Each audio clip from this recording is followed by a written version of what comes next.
달, 어두운 반점이 있는 신비롭고 아름다운 자연 위성이죠. 우리는 항상 달의 한쪽 면만 봐요.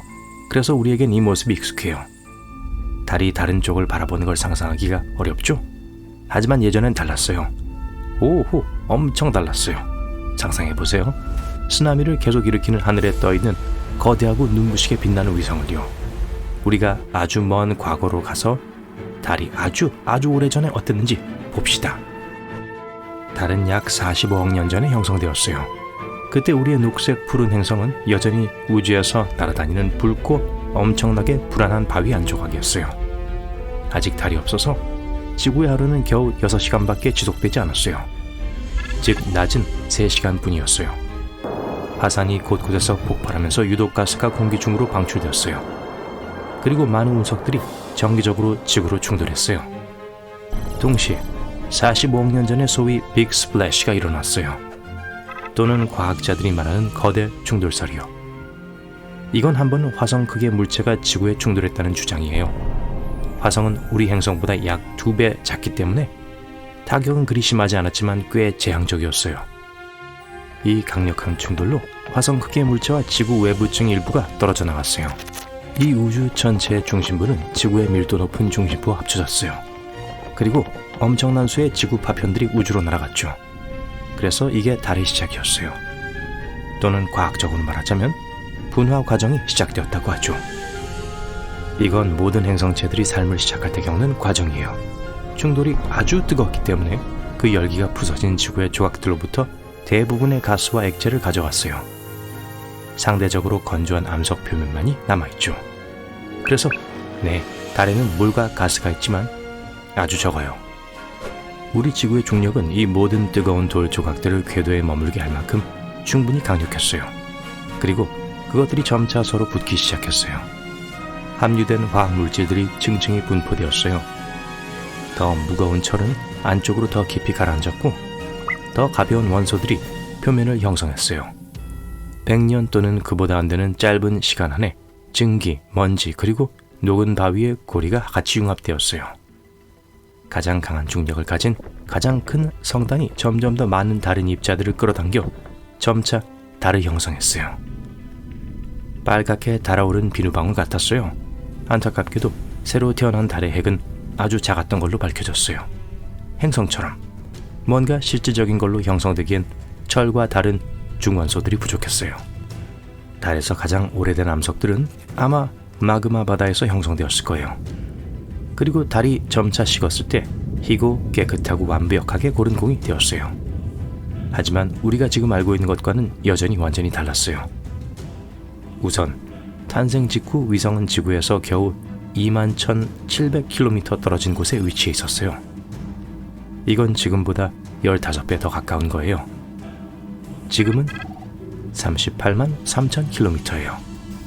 그때 달이 하늘에서 얼마나 크고 밝았을지 상상하는 게 무섭네요. 경치는 아마 아름다우면서도 무서웠을 거예요. 그리고 물론 그런 근접성 때문에 지구에 엄청나게 많은 파도가 일어났을 거예요. 지구는 정기적인 쓰나미를 경험했어요. 또 그 당시에 달은 아주 빠르게 돌고 있었고 한쪽 면만 지구를 향하지 않았어요. 하지만 일반적으로 지구와 달 서로에게 긍정적인 영향을 끼쳤어요. 예를 들어 우리의 하루를 24시간 지속되게 해준 건 달이었어요. 지금 지구의 축은 대부분 태양 주위를 도는 궤도면으로부터 23.5도 기울어져 있어요. 달 없이는 지구는 빠르게 회전해요. 하지만 달 덕분에 지구의 기울기가 안정되었고 이게 지구의 넓고 쾌적한 다양한 기후로 이어졌죠. 공평하게 말하자면 지구의 중력 또한 달을 도왔어요. 그 덕분에 달은 점점 우리로부터 멀어지면서 점점 더 천천히 자전하기 시작했어요. 수년에 걸쳐 그 궤도는 우리 행성에서 멀리 이동했어요. 동시에 달은 지구와 동주기 자전하기 시작했어요. 그건 달의 자전주기가 공전주기와 일치한다는 걸 의미해요. 또는 다시 말해서 달은 지구 주위를 도는 빠르기로 자전해요. 그래서 달의 한쪽 면만 항상 지구를 향하고 있어요. 달이 멀어졌을 때 지구의 조수는 고요해졌어요. 이제 물은 지구의 가장 먼 구석까지 흐를 수 있어요. 그때 지구에 생명체가 나타났죠. 하지만 달의 진화 자체로 돌아가 볼게요. 형성 후에 표면에 무슨 일이 일어나고 있었을까요? 달의 다음 발달 단계는 유년기와 청소년기예요. 그리고 이맘때가 보통 그렇듯이 이 시기는 미쳤었어요. 당연하죠. 약 40억 년 전 태양계는 미쳐가고 있었어요. 달이 존재한 첫 6억 년 동안 근소행성과 혜성은 계속해서 달과 충돌했어요. 이제 우리 지구뿐만 아니라 위성도 괴롭히고 있었어요. 이런 충격들은 달 역사상 가장 강력한 거였어요. 이것들이 나중에 어두운 바위로 채워진 많은 큰 분화구들을 남겼죠. 그래서 우주가 지구로는 충분하진 않았나 봐요. 한 번은 외행성이 달에 충돌했어요. 화성과 목성 사이의 소행성 내에서 가장 큰 물체인 세레스 크기 정도였어요. 이 폭발이 SPA 분지를 형성했고 달의 모습을 영원히 바꾸어 놨어요. 달 뒷면에 있는 어두운 부분 보이세요? 바로 여기 맨 남쪽이에요. 이곳은 남극 에이트킨 분지라고 불려요. 지름이 약 2575km예요. 그리고 제가 언급한 약 43억 년 전에 일어난 충격에 의해 형성되었어요. 이 행성은 과학자들이 현재 달의 먼 표면 곳곳에서 발견하고 있는 복잡하고 이상한 화합물을 많이 가지고 왔어요. 이 화합물들은 많은 열을 방출하기 시작했고 달 멘틀의 일부를 녹였고 이런 실수로 화산을 깨웠어요. 화산이 맹렬히 폭발하기 시작했어요. 엄청난 양의 마그마가 달 표면에 퍼져나갔어요.